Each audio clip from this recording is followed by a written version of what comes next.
Olá, pessoal! Bem-vindos ao canal Português à Mesa. É um grande prazer receber todos vocês para o nosso encontro de hoje. Nós vamos estudar juntos o uso, ou melhor dizendo, o bom uso dos pronomes pessoais. Como deve ser usado isso tudo? E você sabe fazer o bom uso desses pronomes? Por exemplo, você fala para mim fazer ou você diz para eu fazer? Você sabe a diferença? Este vídeo é para te ajudar a fazer isso. Nós vamos te ensinar e te mostrar facilmente aqui juntos usar corretamente esses tipos de situação tão importantes da nossa língua portuguesa. E para participar conosco aqui no canal, seja muito bem-vindo. Para fazer a sua inscrição, vai ser um prazer recebê-lo em nossa comunidade. Deixe o seu like, ative o sininho para receber as notificações quando nós formos lançando as nossas aulas, para que você consiga acompanhar. Um grande abraço e vamos para a nossa aula de hoje. Te vejo ali. Tchau, tchau! Vamos começar o nosso encontro de hoje para falarmos um pouquinho sobre o uso dos pronomes pessoais e a variação linguística deles. Olhemos as nossas ilustrações e comentaremos o seguinte, que um falante competente de uma língua é aquele que sabe utilizar o registro linguístico compatível com cada situação de acordo com o momento. Por exemplo, um discurso de colação de grau numa palestra para executivos, convém você recorrer aos registros mais formais. Mas, num bate-papo entre amigos ou numa conversa durante uma festa de aniversário, é perfeitamente aceitável usar um registro linguístico muito mais informal. E é essa possibilidade de adequar a linguagem a cada situação específica de comunicação que dá origem a um conceito que nós chamamos de variação linguística. Ao falar ou escrever, devemos sempre ter em mente que precisamos usar a variante adequada à situação em que nos encontramos. Veja agora comigo na tela as duas situações que nós temos. Um rapazinho, um garotinho, recebe um brinquedo e ali ele diz: "Isso é para mim brincar?" E uma menininha, também na mesma situação, ela diz o seguinte: "Isso é para eu brincar?"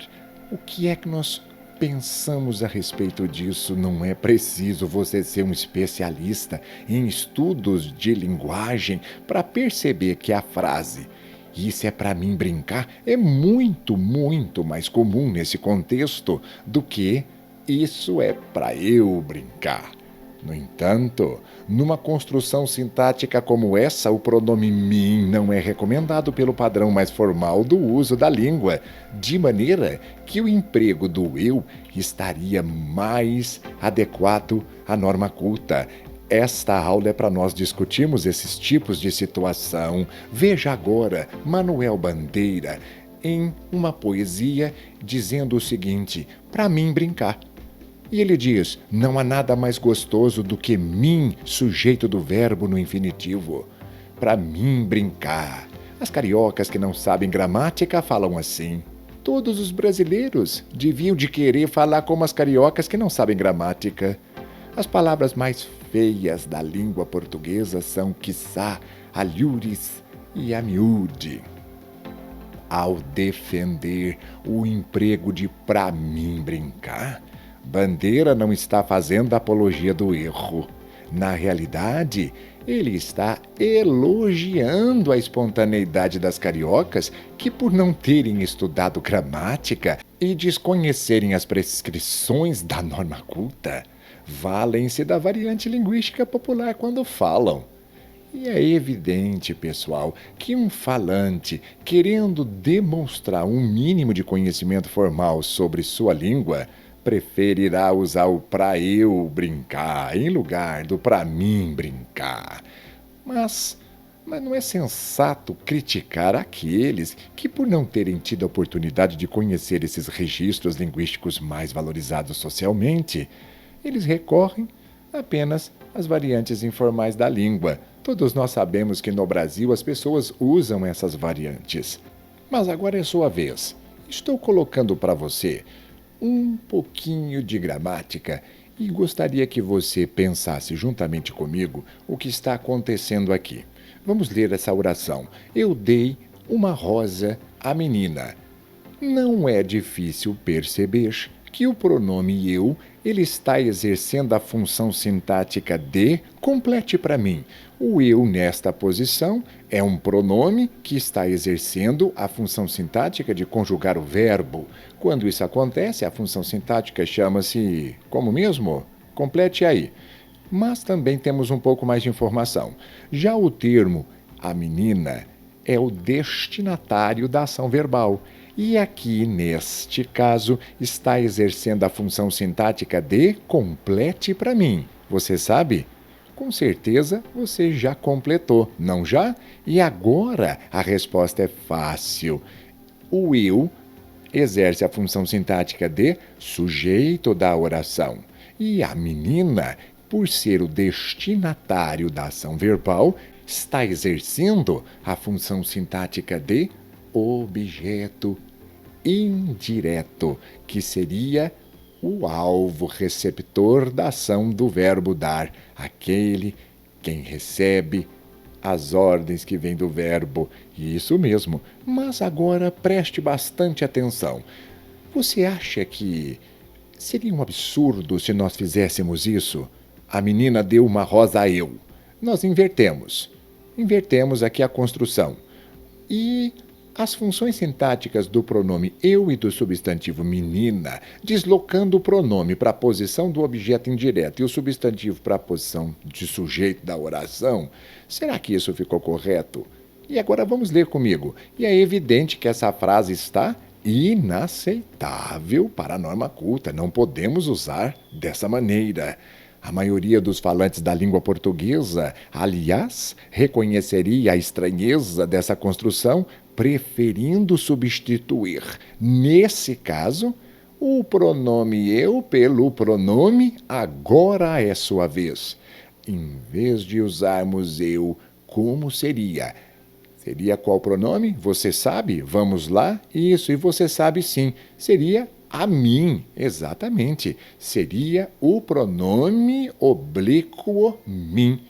E é muito simples. Basta prestarmos atenção de que nós sabemos que em português as palavras elas possuem as suas funções e precisam ser usadas dentro do seu contexto correto. E agora de novo é sua vez. Qual seria a explicação para o eu ter sido substituído pelo mim nessa construção? Por favor, explique para mim. Faça isso, escreva no seu manual ou deixe aí nos comentários. Se você também estiver gostando do vídeo, já deixa o seu like. Por favor, responda essa pergunta para mim. E é fácil, não é, pessoal? O pronome pessoal eu pode ser usado na função de sujeito, mas ele não cai bem na posição de objeto de maneira nenhuma. Mas agora o pronome mim, ele sim, este pronome mim, este exerce a função de objeto indireto, mas ele também não soa bem na função de sujeito. Seria de fato muito esquisito uma oração como mim deu uma rosa à menina. Portanto, se tanto eu quanto mim, preste atenção, são pronomes da primeira pessoa do singular. E se eles são usados de acordo com a função sintática que adquirem em determinados contextos, podemos concluir que esses pronomes eles ainda possuem marcação de caso. Pois assim eles eles assumem formas muito diferentes, distintas, dependendo da função sintática que eles exercem, pessoal. E aqui estou te dando de presente para você fazer um print, uma tabela, porque, de acordo com o raciocínio que nós acabamos de falar, esse raciocínio de usar o pronome pessoal no lugar correto, É isso que nós precisamos entender. Cada um faz um papel, cada um possui uma função. Então, lembrando sempre que os pronomes pessoais na língua portuguesa são divididos em caso reto e caso oblíquo. Podemos dizer que há pronomes que funcionam, não é, como sujeito, que seria o caso reto, os que exercem as funções típicas do complemento são os do caso oblíquo. É fácil. Os do caso reto, eu, tu, ele, nós, etc., são os que conjugam os verbos, que são os pronomes do caso reto. E os outros, perceba bem na tela, que são do caso oblíquo, porque são pronomes que completam os verbos. E esquematicamente, teríamos essa tabelinha para você desfazer todas as suas dúvidas sobre o emprego culto dos pronomes pessoais, não é verdade? E não é tão complicado assim, pessoal. É fácil, basta sabermos utilizar bem. Estamos vendo na tabela que possuímos ainda, dentro do caso oblíquo, 3 tipos de pronome: os átonos, os tônicos e os combinados. Os átonos, vocês não podem usá-los precedidos de preposição. Em contrapartida, os tônicos existem por isso. Eles precisam ser precedidos de preposição para ser usado dentro da oração. Para mim, para ti, nunca para me. Nós já sabemos isso. Basta só prestarmos bastante atenção e agora não errarmos mais. E os combinados, o próprio nome já diz, eles já trazem consigo a preposição juntos. Veja, comigo, contigo, etc. Como regra geral, não é, pessoal? Na língua culta escrita, os pronomes do caso reto, vamos falar isso novamente, funcionam como sujeito e os do caso oblíquo como complementos verbais. Como nós já vimos, a regra geral sobre o emprego dos pronomes pessoais já desfaz muitos problemas. Na variante popular ou informal, nós temos frases como essas, por exemplo, eu vi ela ali no bar, eu vou pôr ela a par do assunto, ou ela tem eles como amigos. Essas falas são comuns, todos os dias nós escutamos isso. E essas 3 orações, elas representam o mesmo desvio que emprega o pronome reto, ele, eles, ela, elas, na função de quem, você se lembra? Do objeto direto. E em casos como esses, a norma culta prefere os pronomes oblíquos. Por exemplo, olhe na tela, eu encontrei ele na rua. Nós não podemos usar o pronome ele nesta posição como objeto direto do verbo, porque o ele não exerce função de objeto, ele seria o sujeito. Não podemos colocar. E aí nós vamos trocar pelo oblíquo adequado, que é o objeto direto o. Neste vídeo nós vamos falar um pouco mais sobre isso. E aqui também você tem uma outra opção. Você pode colocar antes do verbo eu o encontrei na rua. Na língua culta escrita, os pronomes do caso reto não são usados na função de objeto direto. Nessas situações, eles são substituídos pelos oblíquos correspondentes. Não vai errar mais, hein, pessoal? Vamos mais um caso? Isso é para mim fazer. Veja que horror, não é? Outra decorrência da regra geral é aquela que explica por que a norma culta não aceita uma construção como para mim fazer, não é? Em que pese a opinião do Manuel Bandeira, vamos abrir até a mão aqui para o Manuel Bandeira e cumprimentá-lo, segundo quem todos deveriam falar assim, porque o brasileiro fala assim. Sabemos que essa construção sintática ela não goza de prestígio social, embora seja muito usada. Por isso, já estamos aqui te orientando, recomenda-se a substituição do mim pelo eu. Não é verdade? O que seria o correto? Isso é para eu fazer, porque quem vai fazer sou eu. Na maioria absoluta das vezes, os pronomes do caso oblíquo não podem, pessoal, exercer função de sujeito do verbo. E nesses casos, você deve trocar pelos pronomes retos correspondentes. Então não é para mim falar, não é para mim fazer, é para eu fazer, para eu falar. Porque quem vai falar sou eu e quem vai fazer sou eu. Aprenda isso e não erre mais. Agora, há alguns casos que nós precisamos bater um papo, não é verdade? Veja comigo aqui a sequência daquilo que eu quero te passar. Há normas para o emprego dos pronomes pessoais que elas fogem um pouquinho daqueles princípios gerais que nós já falamos aí nas aulas anteriores, não é? Nós já dissemos que os pronomes retos na variante culta escrita não ocorrem como objeto direto, quer dizer, eles não podem entrar como complemento do verbo. Mas vale lembrar que precedidos de preposição, com exceção do eu e do tu, eles ocorrem como complementos ou adjuntos de verbos, ou até de nomes. E é o caso dessas frases como essas que nós estamos te mostrando aqui na tela. Por exemplo, o menino deu uma rosa a ela. Isso está correto. Você pode preposicionar. E as crianças tinham medo de nós. Sim, podemos fazer isso. Se usarmos esses pronomes preposicionados, nós sabemos que eles são os pronomes oblíquos tônicos. Outro exemplo, as meninas foram contadas por eles. Você veja que a cada caso aqui, a função sintática está sendo alterada. Isso mesmo, porque é a conexão com as palavras anteriores. Só que o que nós queremos ressaltar não é nem muita função sintática, é o uso correto do pronome com a sua preposição adequada. Mais um probleminha, veja aqui. A Maria saiu com ele durante a tarde inteira. Isso fica fácil para você ver. Não é que os pronomes do caso reto, ele, ela, nós, vós, eles podem sim. Eles podem exercer função sintática desses pronomes oblíquos, só que tem essa exceção. Eles entram precedidos de preposição. Aí eles se tornam pronomes oblíquos tônicos. Se tirarmos a preposição é que nós vamos errar. Você se lembra? Eu vi ele. Aí eu não posso. Eu tenho que dizer eu ouvi. Não vá mais errar isso. Aqui também podemos pensar o seguinte: os pronomes eu e o tu, esses dois são muito usados erradamente. Eles funcionam só como sujeito, não pode usar como complemento. E em decorrência disso, eles nunca vêm comandados por preposição. Você não pode colocar a preposição para tu, não é? Para eu, no sentido do uso aqui como os pronomes anteriores, não é?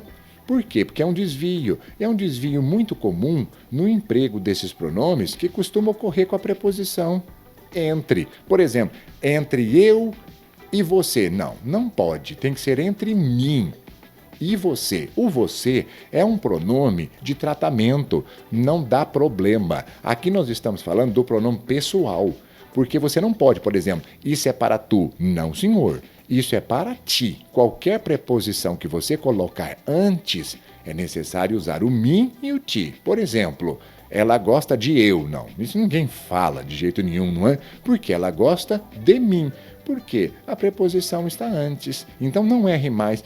É muito comum a preposição entre mim e ti. É isso o correto. Ou entre ti e mim. Não tem problema alterarmos a posição. Mas você não pode usar entre eu e tu. Isso é errado. Porque os pronomes do caso reto eu e tu não podem exercer função sintática de complemento. E nesse caso, empregam-se os pronomes mim e ti, precedidos de preposição. Espero que agora você tenha aprendido bem. E para terminarmos, há alguns outros casos muito importantes que nós precisamos comentar. Vale lembrar que na construção, para mim brincar, o emprego do mim está errado, pelo padrão formal da língua, pelo fato de o pronome estar exercendo a função de sujeito e não de complemento, né? O que retoma a regra geral de emprego dos pronomes pessoais. Nesse caso, na variante culta, se diz para eu brincar, pois o pronome oblíquo, em princípio, não exerce função de sujeito. Na verdade, está apenas ali uma exceção a essa regra. Por exemplo, quando nós temos, pessoal, os verbos mandar, fazer, ver e deixar, que são esses 4 verbos aqui, e eles vierem seguidos de um verbo no infinitivo, entrar, nadar, cantar, por exemplo, são verbos no infinitivo, o pronome que exerce a função de sujeito desse infinitivo será o oblíquo. Veja que essa regra está quebrando aquele paradigma anterior. No caso, você precisa aprender para não errar. Por exemplo, mandei ele entrar. Isso nós não podemos fazer. O correto seria mandei-o entrar, porque aqui o pronome oblíquo está sendo emprestado como sujeito. Por exemplo, fiz ele estudar. Não posso fazer isso. Aqui eu preciso usar o pronome oblíquo. Fiz-te estudar. É muito culto, fica até muito difícil de falar, mas o correto gramaticalmente seria isso. Por exemplo, vi ela passar. O correto seria via passar. Deixe-nos sair. Veja que interessante como funciona muito bem o uso dos pronomes. E agora espero que você possa ter entendido bem nas construções mandar, fazer, ver ou deixar, mais o pronome e mais o verbo no infinitivo. Não é difícil. Mandei-o, mandei-a entrar. Mandar, pronome oblíquo, infinitivo. E eles devem ser usados como o meu, o teu, o seu, o ou, a, o nos, o vos, os os ou o as. Aprendeu? Agora use corretamente e nunca mais erre. E para chegarmos ao final, veja um outro problema. Aqui, bem no finzinho da nossa aula, há apenas mais 2 observações que eu gostaria de dizer para você sobre o emprego dos pronomes pessoais. A primeira é a respeito dos pronomes se, si, consigo, tão mal usados aqui no Brasil e na língua portuguesa, em sua variante culta brasileira, recomenda-se que esses pronomes só sejam empregados como pronomes reflexivos, designando a mesma pessoa do sujeito da oração. Por exemplo, ela só pensa em si. Quer dizer que aqui eu usei correto, mas aqui na tela, um exemplo muito comum, as pessoas dizem, nós vamos se encontrar amanhã. Nesse caso, o pronome se está muito mal empregado, porque o sujeito pessoal da oração é nós. Se seria, nós vamos nos encontrar. Eu preciso controlar esse tipo de situação. Só que aqui no Brasil, nós usamos o se, si, consigo como forma reflexiva, não é? Ela só pensa em si, ela se viu no espelho. Tá vendo que legal? Porque a ação volta para o próprio sujeito. Por isso é que nós dizemos que são pronomes reflexivos e podem ser muito bem usados, não é? E aqui você tem um bom exemplo para não errar mais. Por exemplo, nós vamos se... Não podemos. Nós vamos nos... Não erre mais isso. E para fecharmos com chave de ouro o dia de hoje, também uma outra informação. Você se lembra dos pronomes o, a, os, as e o lhe, lhes? Aqui eu vou te dar uma dica muito importante. A segunda dica de hoje é para você prestar atenção entre o uso, as diferenças entre o emprego do lhe e do o e do a. Para não haver confusão, vamos memorizar o seguinte esquema. O o e o a só podem ser complementos de verbos que não são preposicionados. Nós dizemos que essas palavras são verbos transitivos diretos e o o e o a são objetos diretos. Por exemplo, eu o encontrei ontem, ou se quiser, eu encontrei-o ontem. Mas o lhe e o lhes, eles não podem ser usados como complementos diretos, porque seriam objetos indiretos. Por exemplo, eu respondi-lhe prontamente, ou se preferir, eu lhe respondi prontamente, porque quem responde, responde para alguém, alguma coisa. E aqui no caso, estou informando quem foi o receptor da resposta, que no caso seria o lhe. Não erre mais. Não se esqueça que o o e o a, complementos verbais não preposicionados, digamos, de verbos transitivos diretos, e o lhe, usado como objeto indireto, complemento de verbos transitivos. Espero ter te ajudado um pouquinho mais sobre o uso desses pronomes. E em nossa próxima aula, em nosso próximo encontro, vamos fazer exercícios juntos para forçar cada vez mais o aprendizado. Um grande abraço a todos vocês e eu te encontro em nossa próxima aula.